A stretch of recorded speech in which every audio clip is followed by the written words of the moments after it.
안녕하세요. 당신의 귓가입니다.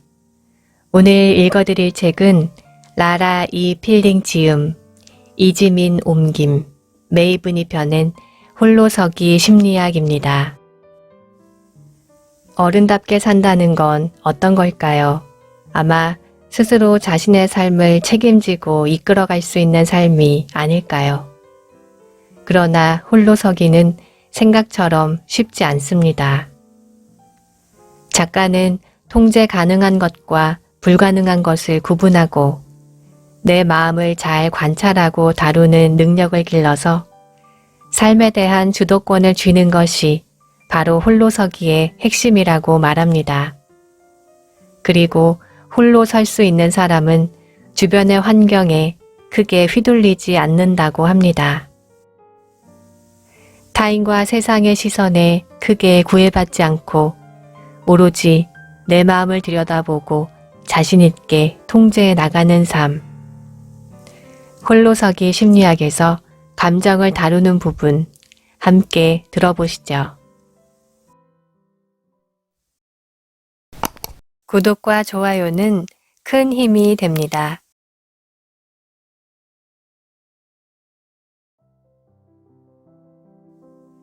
흔들리는 순간 내 감정부터 살펴봐야 하는 이유.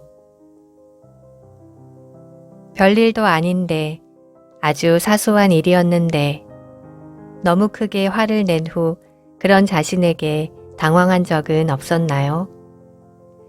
식당에서 나보다 늦게 온 사람의 음식이 먼저 나와서 다른 사람한텐 친절하던 점원이 나만 무뚝뚝하게 대해서 옆집 강아지가 너무 시끄럽게 짖어서 배우자가 양말을 제대로 벗어놓지 않아서 뒤돌아보면 얼마든지 있을 수 있는 일인데도 당시엔 불같이 끓어오르는 분노를 주체하지 못해 나쁜 말을 쏟아내고 후회하는 경우가 있습니다. 왜 우리는 분노라는 감정 앞에 이토록 취약해지는 걸까요? 분노를 찬찬히 들여다보면 그 이면에 다른 감정이 숨어 있습니다.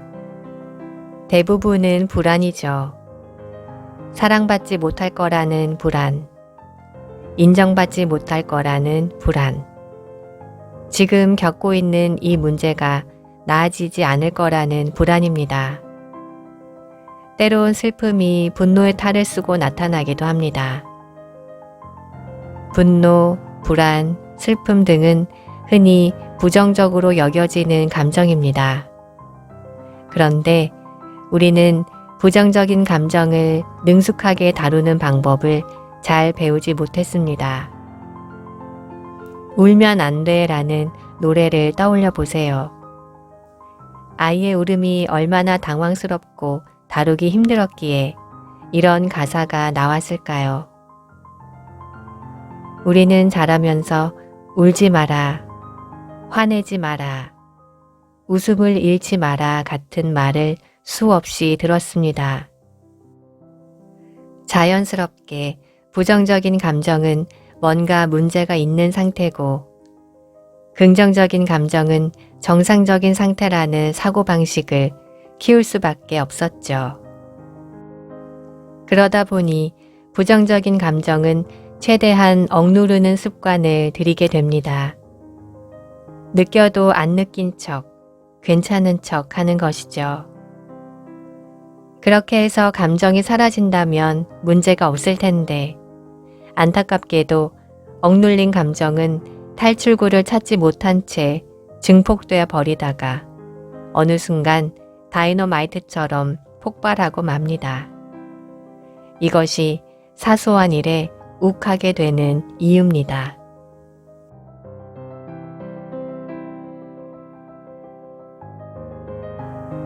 삶에 관한 단 하나의 진실. 결코 뜻대로 흘러가지 않는다는 것. 부정적인 감정은 피해야 하고 긍정적인 감정은 정상이라는 생각의 뿌리에는 삶이 뜻하는 대로 흘러가야 한다는 믿음이 자리 잡고 있습니다. 불편하고 불쾌한 감정을 피해가려면 그런 감정을 일으키는 상황 자체를 피해가야 합니다. 조금 과장하자면 내 주변엔 늘 나를 좋아하는 사람으로 가득해야 하고 노력한 만큼 일은 술술 풀려야 합니다. 머리로는 불가능하다는 걸 알면서도 속마음은 그렇게 되기를 바랍니다. 그리고 그것이 올바르고 정의롭다고까지 느끼죠. 하지만 인생이 정말로 그렇게 흘러갈까요? 저는 자동차의 비유를 들어 삶을 설명합니다. 자동차는 종류가 많고 각기 다른 장단점이 있습니다. 예를 들어 지프차는 험한 비포장 도로를 쉽게 달리고 둔덕도 거뜬히 넘어갑니다. 대신 가속 능력은 떨어지죠. 반대로 스포츠카는 빠르고 날렵하지만 비포장 도로에선 가속 능력이 거의 쓸모없을 뿐만 아니라 유지비가 많이 듭니다. 우리도 자동차와 비슷하게 각기 다른 특성을 보입니다. 어떤 사람은 감각이 예민해서 창의적인 아이디어를 잘 떠올리지만 쉽게 지칩니다. 또 어떤 사람은 둔감해서 성장 속도가 느리지만 위기에 강해서 금방 포기하지 않습니다. 어떤 이는 목표 지향성이 강해 불도저처럼 앞을 향해 나아가지만 인간관계 측면에선 취약합니다. 반대로 타인의 마음을 잘 꿰뚫어보고 헤아리는 사람은 다른 사람들을 너무 신경 쓰느라 크고 중요한 일을 성취해낼 기력이 부족하죠.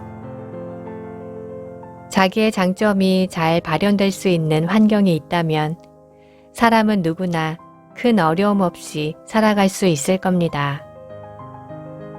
경주용 트랙 위에서 스포츠카가 쏜살같이 달리고 험한 사막에서 지프차가 끝까지 달려가듯이 말입니다.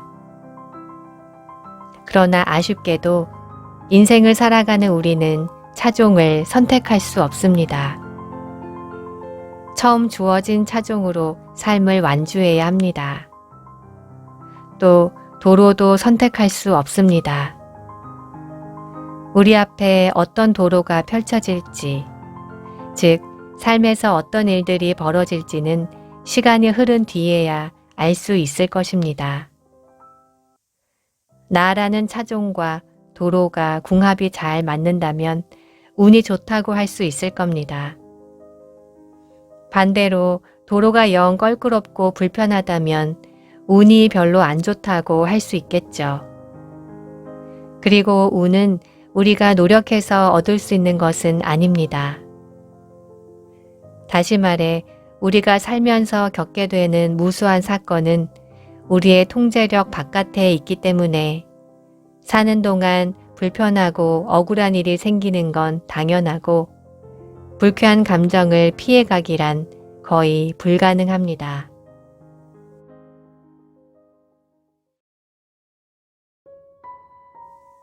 그러므로 불편한 감정이 드는 것은 당연하다. 우리가 부정적인 감정을 피해 갈 수 없는 이유가 또 있습니다. 바로 우리의 마음이 긍정적인 감정보다 부정적인 감정에 더욱 민감하게 반응하도록 진화해 왔기 때문입니다. 원시시대 인류를 생각해 보세요. 그들에게 분노, 두려움, 불안, 공포 같은 감정이 없었다면 과연 생존할 수 있었을까요? 사냥을 하려고 덤불을 헤치고 가는데 갑자기 뒤에서 나뭇가지가 툭 하고 꺾이는 소리가 들립니다. 그리고 목 뒤에서 뜨거운 입김이 느껴지고 으르렁 하는 소리가 들립니다. 이때 느낀 불안과 두려움은 당장 위험한 상황으로부터 불이 나게 도망가도록 만듭니다. 물론 즐거움과 기쁨, 유쾌함 같은 감정도 인간으로 하여금 관계를 맺고 무리를 형성하고 자손을 번성하게 합니다. 그러나 당장 호랑이에게 잡혀갈지도 모르는 위기 상황에 비하면 상당히 한가한 감정이기도 하죠. 생존의 측면에서 보자면 부정적인 감정에 민감해지는 편이 훨씬 효과적입니다. 물론 현대 인류가 목숨이 경각에 달릴 만큼 위기 상황에 처하는 일은 별로 없습니다. 그래도 과거의 생존 습관은 DNA에 남아서 여전히 불안과 두려움에 민감해지도록 만듭니다. 우리가 부정적인 감정에서 자유로울 수 없는 이유죠. 그런데도 부정적인 감정을 무시하고 억누르려 하면 예기치 않은 부작용이 나타납니다.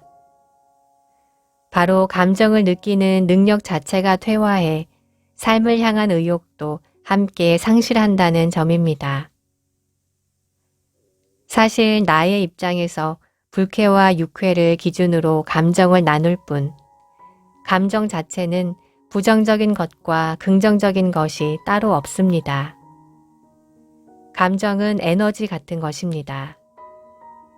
어떤 상황에 처해서 자연스럽게 나타나는 반응입니다. 달콤한 아이스크림을 먹으면 기분이 좋고 종이 조각을 씹으면 불쾌해지는 것과 비슷합니다. 그리고 감정은 모두 같은 통로를 따라 흐릅니다. 그런데 부정적인 감정을 막아보겠다고 억누르면 감정이 흐르는 통로 자체를 막아서 긍정적인 감정을 느끼는 능력이 쇠퇴하고 종국엔 모든 감정이 폭발하고 맙니다. 감정은 생각보다 삶에서 아주 중요한 역할을 합니다. 감정은 생존을 위한 동물적인 욕구이기도 하지만 의식적인 존재로서 깊은 갈망을 보여주는 이정표이기도 합니다. 그래서 함부로 억누르거나 무시해선 안 됩니다. 그렇다면 감정이 우리 삶에서 구체적으로 어떤 역할을 하는지 알아보도록 하죠.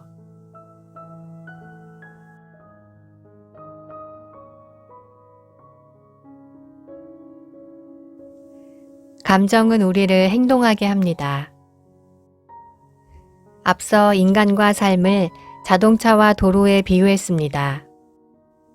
그 비유를 이어가자면 감정은 자동차의 엔진과 같은 역할을 합니다.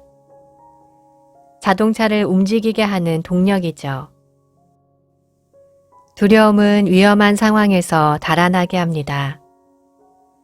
분노는 정의를 위해 목소리를 높이고 싸우게 하죠.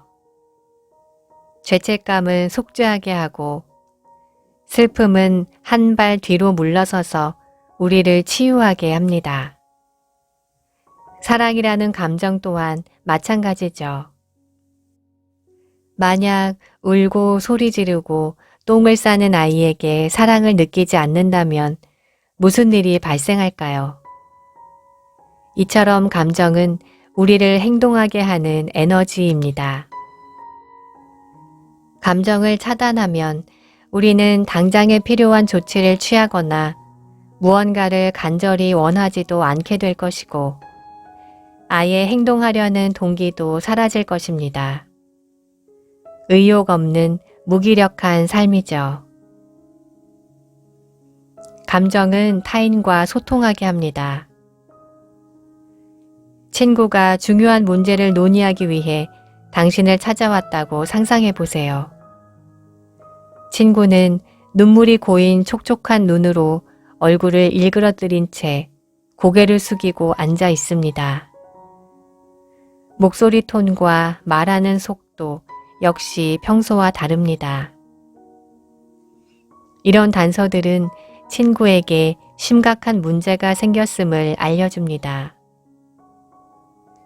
심지어 말보다 더욱 강력한 효과를 발휘합니다. 당신은 평소보다 더 친구의 말에 진지하게 귀를 기울이게 되죠. 반대로 당신이 친구로부터 위안을 바라는데 친구가 아무런 감정을 표현하지 않는다면 어떨까요? 아무리 좋은 말로 대꾸해도 당신은 별로 이해받는다고 느끼지 못할 것입니다. 왜냐하면 의사소통의 상당 부분은 감정을 공유함으로써 이루어지기 때문이죠. 감정을 표현하는 행위는 언어 능력을 습득하기 전부터 모든 문화에서 보편적으로 나타납니다. 미소는 행복을, 눈물은 불행을 의미한다는 건 일일이 가르칠 필요가 없죠. 감정 표현은 언어라는 장벽 너머로 우리를 하나로 묶어줍니다. 그러므로 감정을 차단할 경우 우리는 의사소통과 연결이라는 핵심 퍼즐 조각을 잃게 됩니다. 감정은 깊은 욕구를 반영합니다. 감정은 우리가 정말로 아끼고 소중하게 생각하는 것이 무엇인지를 말해줍니다. 살다 보면 몇 차례 중요한 선택의 순간이 찾아옵니다. 타인의 시선이나 세상의 가치가 아닌 자기가 진심으로 원하는 바를 따라가야 하는 순간입니다. 그리고 오직 우리 자신만이 그것을 짐작할 수 있습니다. 아무리 가까운 친구나 가족이라도 그 판단을 대신해주지 못합니다. 만약 감정을 차단하면 우리 마음속에 존재하는 깊은 욕구를 파악하지 못하게 됩니다. 그래서 감정에 귀 기울이는 법을 배워야 합니다. 자신의 진짜 소명이나 목적, 추구하는 삶의 방향을 보여주는 단서를 찾을 수 있도록 말입니다.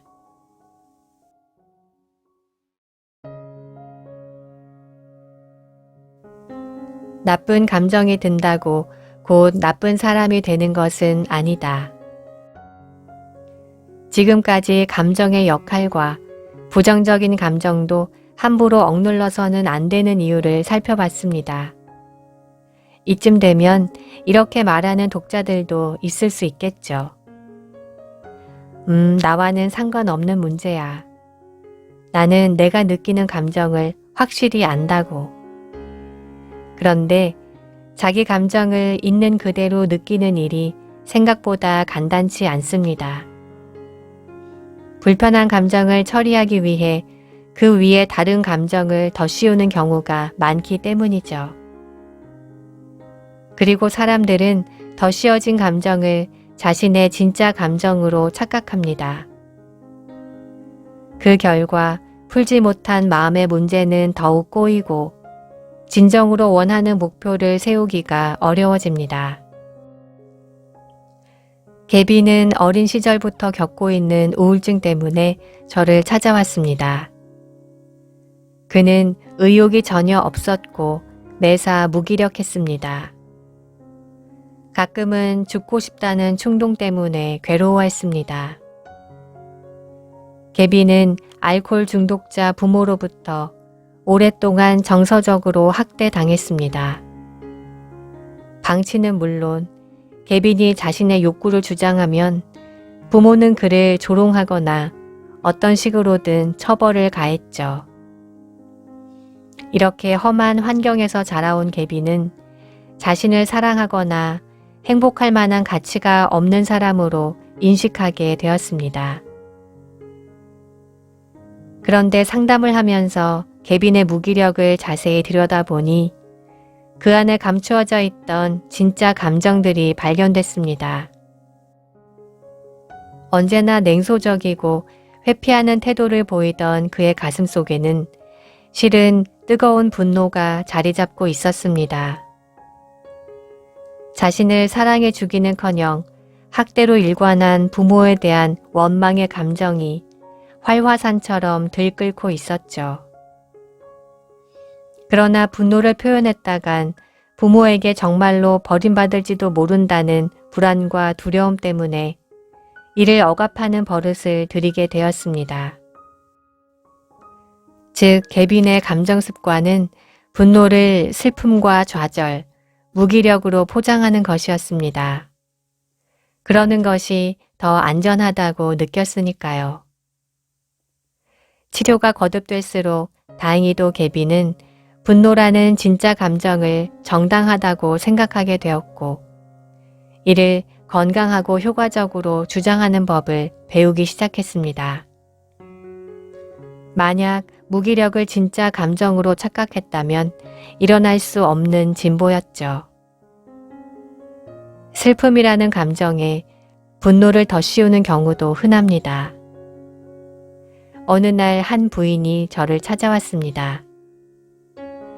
교양 있는 그 부인은 강아지를 산책시키던 도중에 강아지 목줄이 잘못 채워졌다고 지적하는 행인에게 심한 욕설을 내뱉었다고 합니다.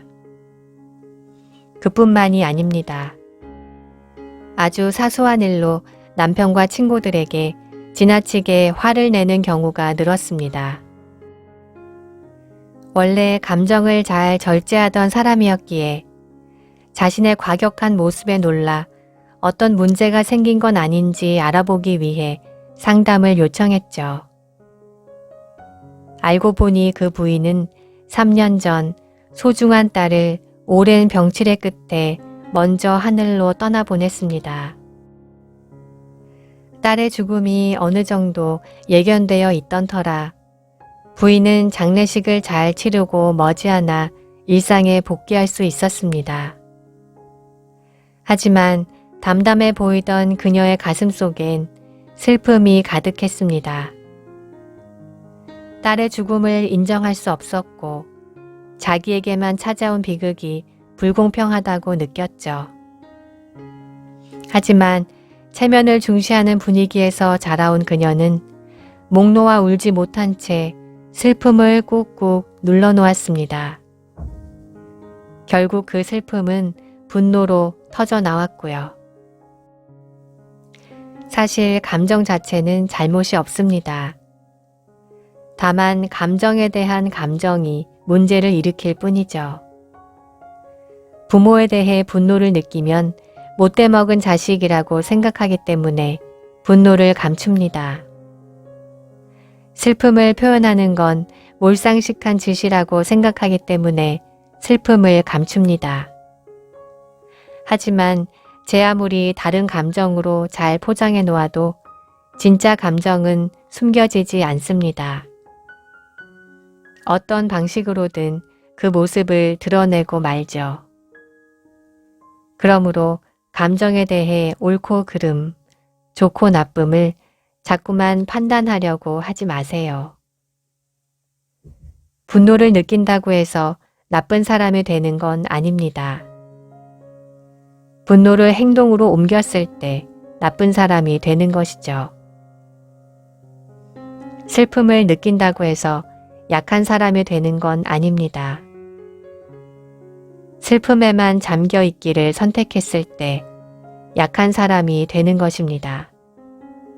그러니 자기가 느끼는 감정에 솔직해져도 됩니다. 그것 이외에 인생을 제대로 사는 방법은 없기 때문입니다.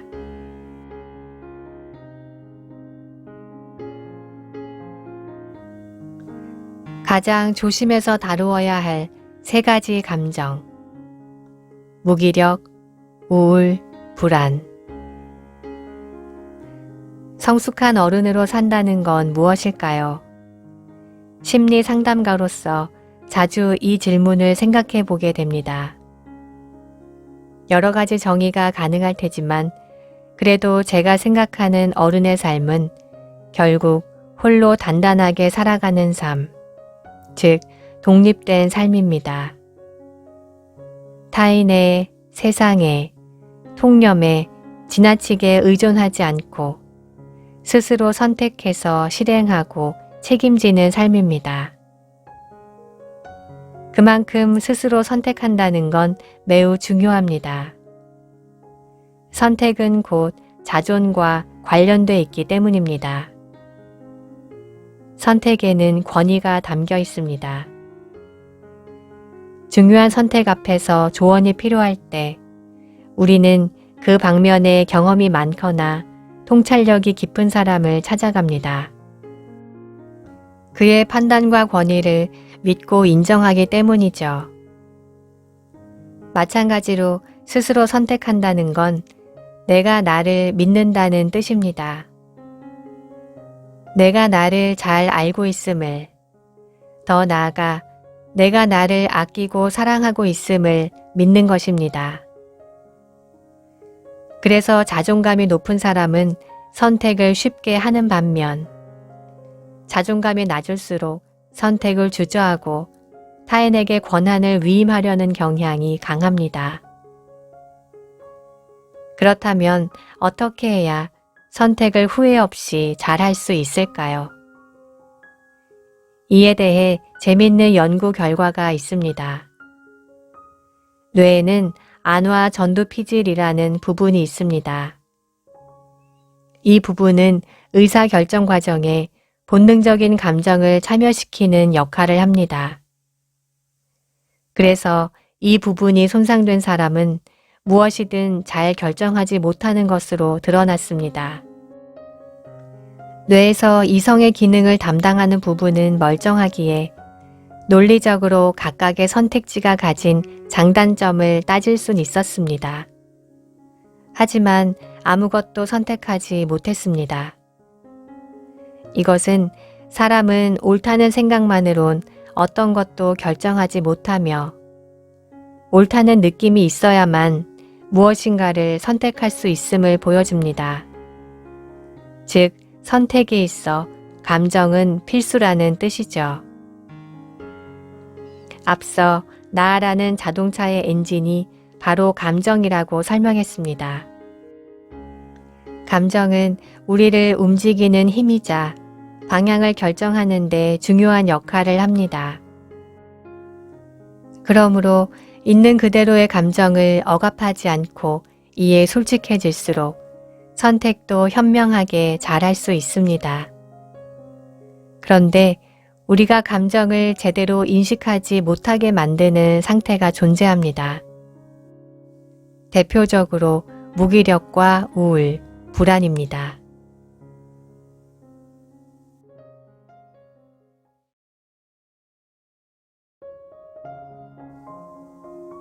사람들이 전기 충격보다 더 두려워하는 것.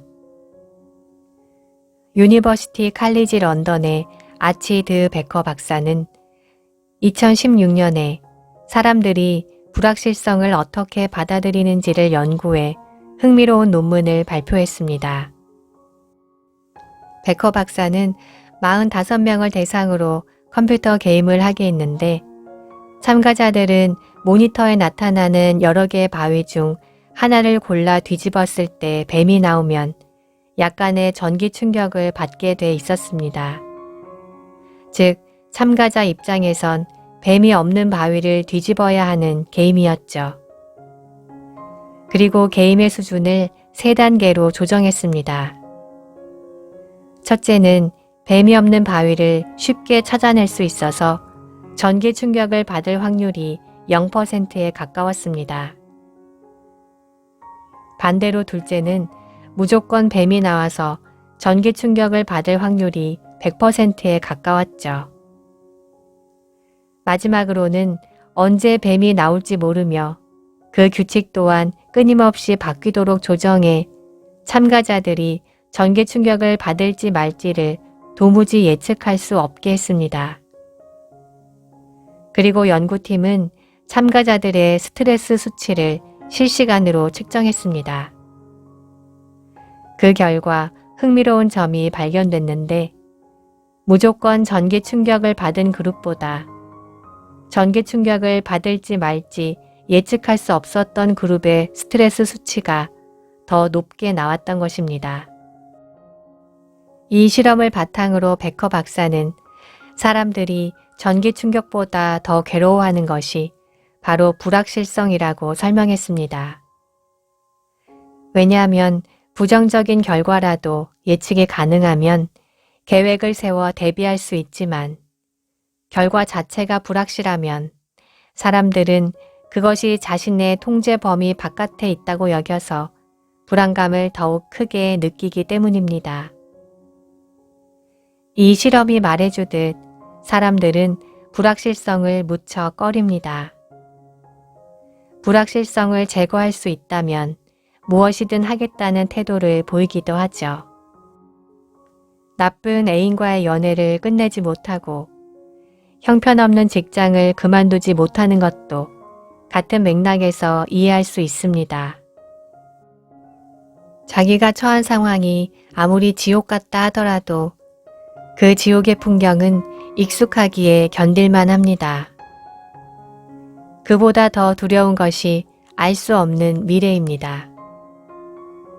어쩌면 불확실성을 마다하는 인간의 성향상 익숙한 지옥을 선택하는 건 당연한 결정이기도 합니다. 그런데 안타깝게도 현대사회는 점점 불확실성이 확대되는 방향으로 변화하고 있습니다. 옛날에는 윗세대부터 전해 내려오는 라이프 스타일이 있어서 부모가 살던 대로 살면 큰 문제가 없었습니다. 내가 어떻게 살다가 죽을지 대충 짐작할 수 있었죠. 그러나 요즘은 직업과 배우자, 가치관 등 모든 것을 직접 선택해야 합니다. 더 힘든 점은 선택의 결과를 예측하기가 매우 어렵다는 겁니다. 이런 불확실성의 시대에 선택의 자유는 스트레스의 원천이 됩니다. 독일의 심리학자 바스 카스트의 말처럼 자신의 운명을 스스로 결정하지 못하던 속박의 상황에서 벗어나 끊임없이 결정해야 하는 속박의 상황에 처하고 만 것이죠.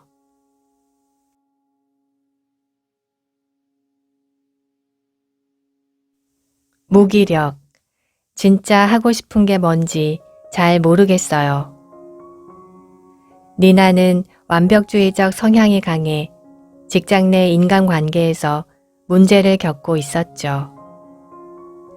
이와 더불어 그녀는 최근 들어 아침마다 내가 왜 이 일을 하고 있지? 내가 정말 원하는 일인가?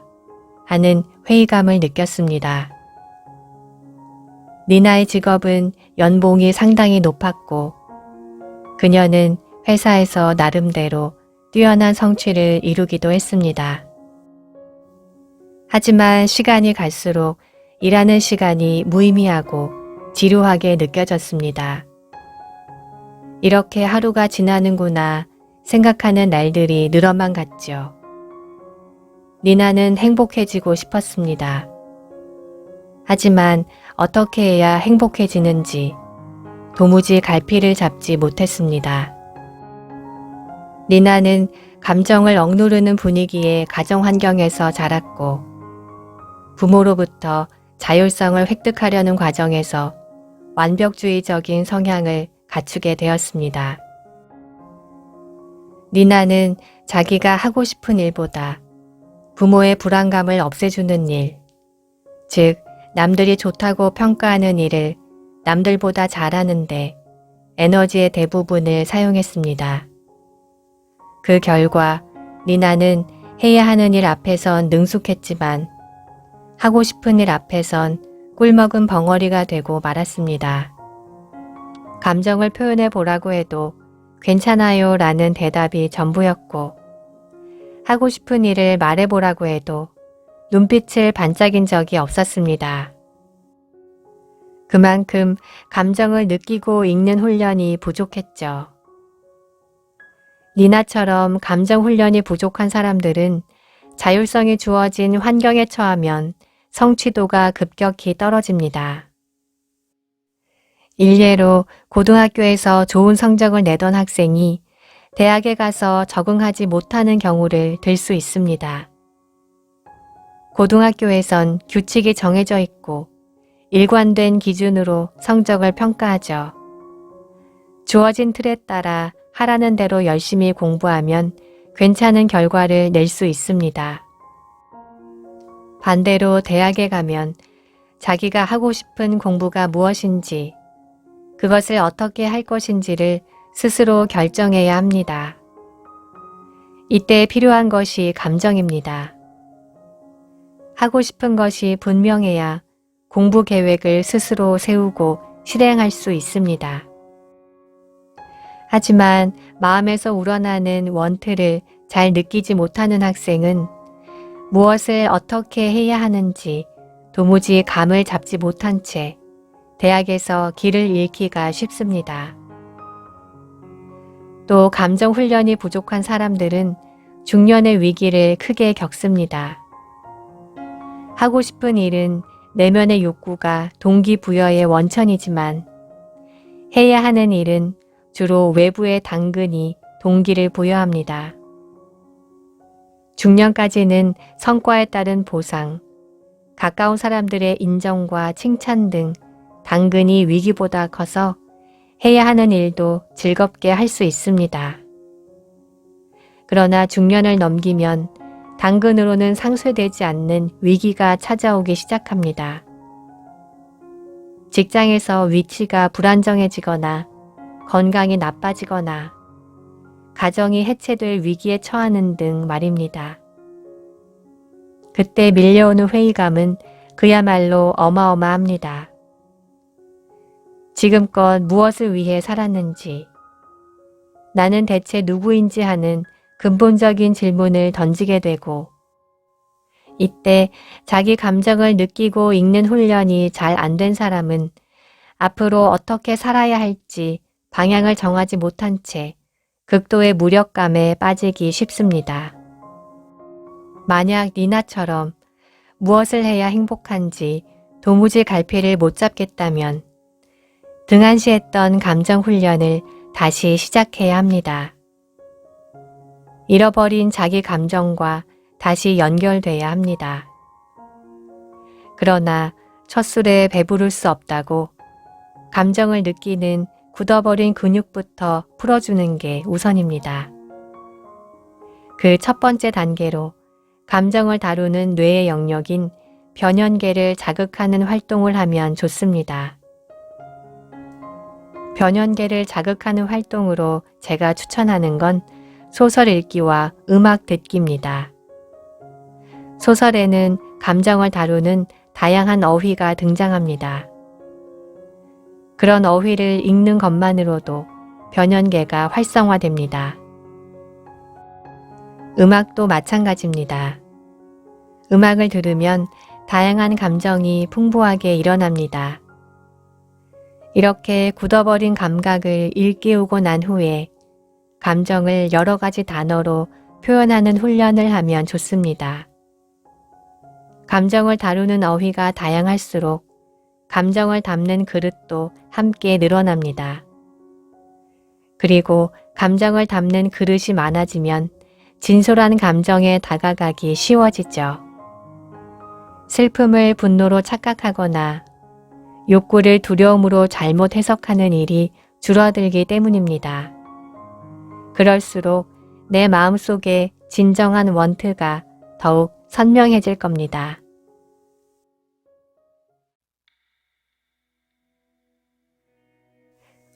우울, 실패할 게 분명해요.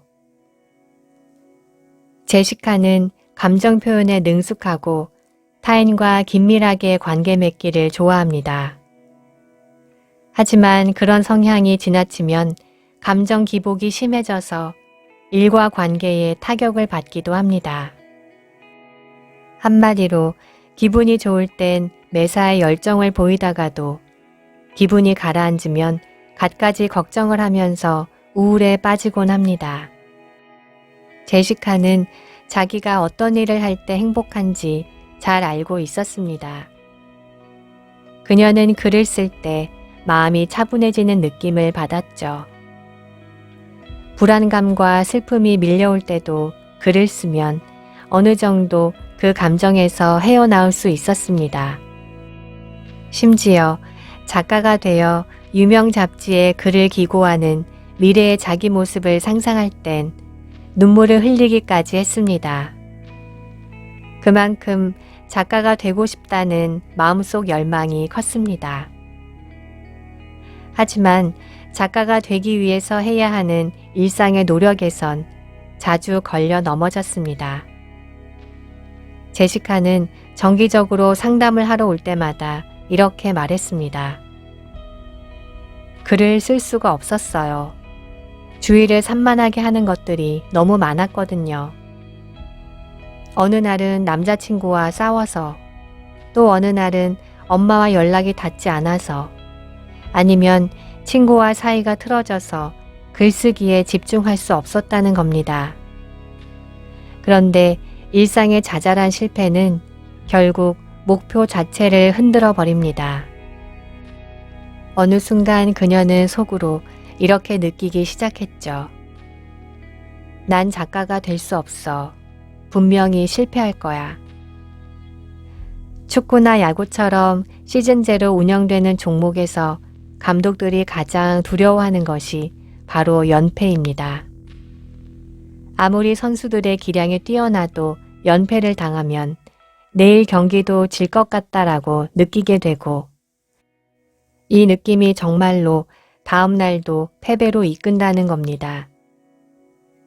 일상에서 자꾸만 실패를 경험하는 것도 이와 비슷한 결과를 낳습니다.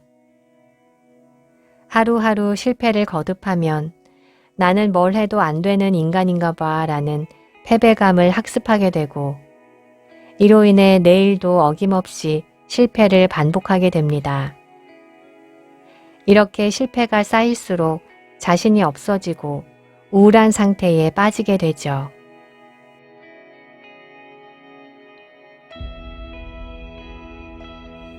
아주 작은 성공의 경험이 우울의 강을 건너게 해준다.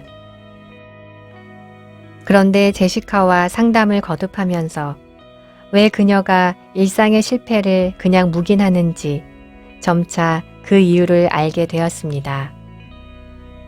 그녀는 무의식 중에 자신의 성공을 두려워하고 있었습니다. 미래의 성공한 모습을 상상하면 그렇게 되고 싶다는 열망과 함께 외로움과 불안감에 사로잡혔습니다. 그 두려움이 제시카가 매일매일 꿈을 위해 노력하지 못하도록 한쪽 발을 잡아 끌고 있었습니다. 저는 제시카에게 성공에 따라오는 두 가지 상반되는 감정을 모두 받아들이라고 조언했습니다.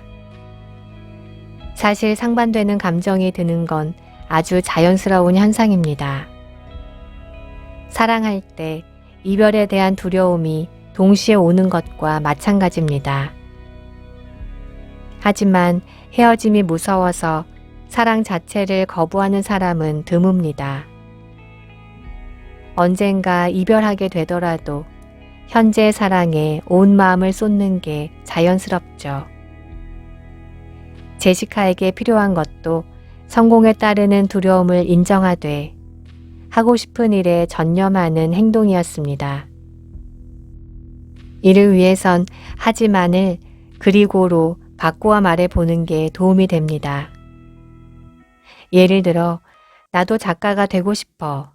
하지만 글을 쓰는 동안 소중한 사람들과 함께하지 못해서 외로워질까봐 걱정돼 라고 말하지 말고 다음과 같이 바꾸어 이야기해 보는 겁니다. 나도 작가가 되고 싶어. 그리고 글을 쓰는 동안 외로워질까봐 걱정돼. 하지만을 그리고로 바꾸기만 해도 상반되는 두 가지 감정을 모두 자연스럽게 받아들이기가 수월해집니다.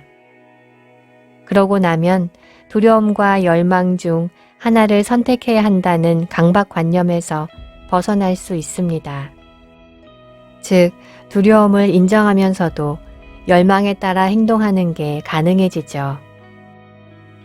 다음으로 제시카에게 필요한 것이 아주 작은 성공의 경험을 차근차근 쌓는 일입니다. 앞서 이야기했듯 실패도 학습의 결과입니다. 반대로 아주 작은 성공이 쌓이면 나는 뭘 해도 안 될 것 같아 하는 패배의식도 뒤엎을 수 있습니다. 작가가 되기 위해 바로 장편 소설을 쓰겠다고 마음먹으면 실패할 확률이 크지만 오늘 뭐라도 딱 한 페이지만 쓰겠어 하고 마음먹으면 그날만은 작가로서 성공할 확률이 훨씬 높아집니다. 이렇게 할 수 있는 일을 아주 작은 단위로 계획해 보세요. 한 페이지 쓰기가 힘겹게 느껴지면 쓰고 싶은 주제와 관련한 단어만이라도 나열해 보는 것이 좋습니다. 보잘것없는 성취라도 일단 해보는 게 정말 중요하기 때문입니다. 그 성취감이야말로 결국엔 우울의 강을 건너게 해주는 힘이 됩니다.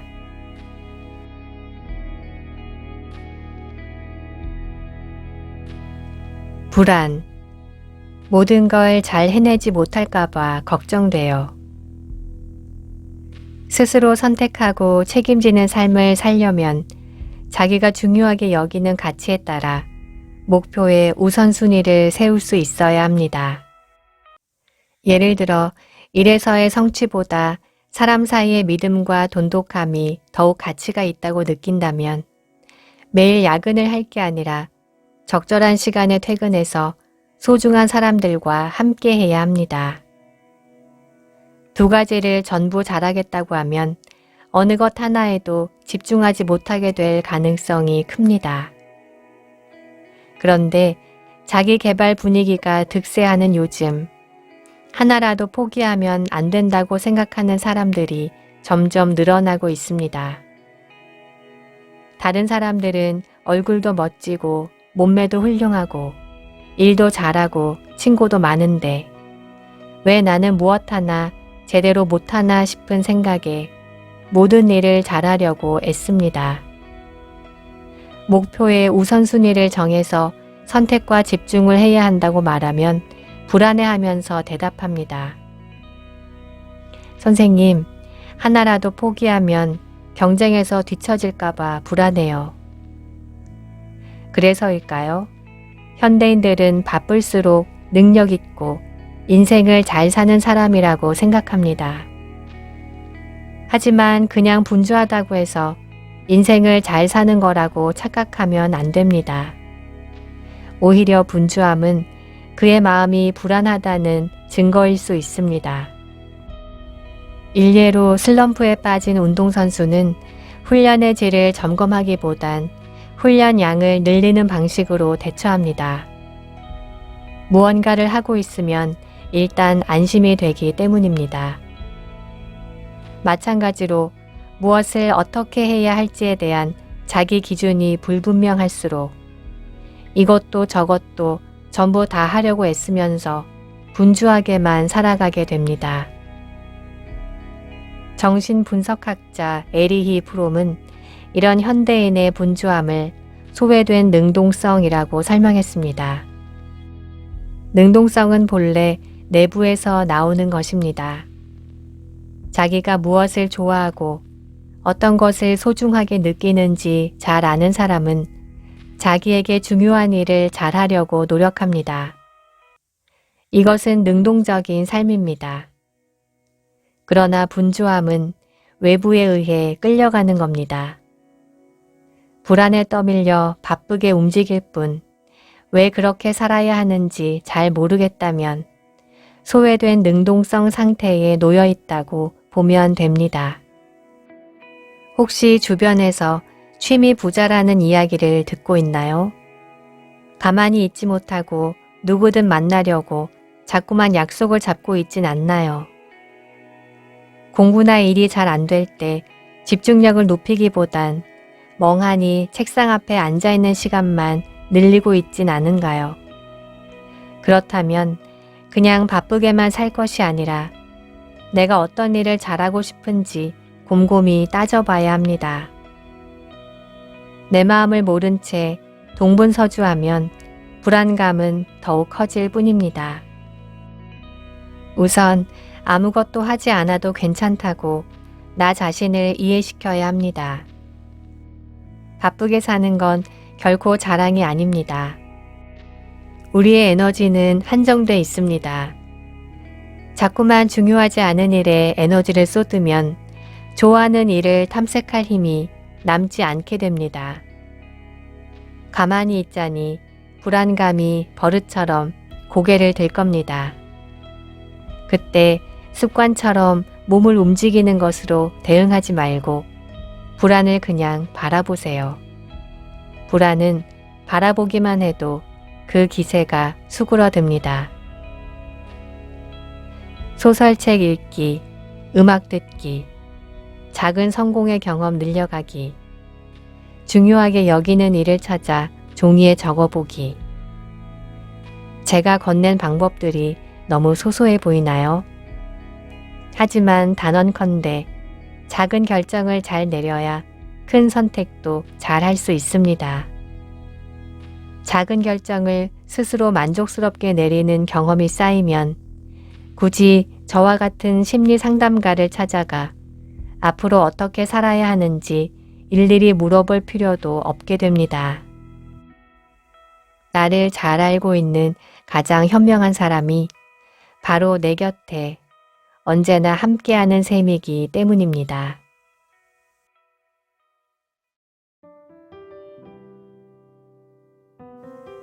라라 이 필딩의 홀로서기 심리학이었습니다. 성숙한 어른으로 살고 싶은 건 누구나 원하는 바입니다. 나를 괴롭히는 타인의 시선이나 세상에 의존하지 않고 오로지 나의 감정과 마음을 잘 통제하고 집중하는 것. 그렇게 되면 오히려 타인과의 관계도 더 편안해지고 세상을 바라보는 시선도 너그러워질 것 같습니다. 당신의 귓가에였습니다. 함께 들어주신 여러분 고맙습니다.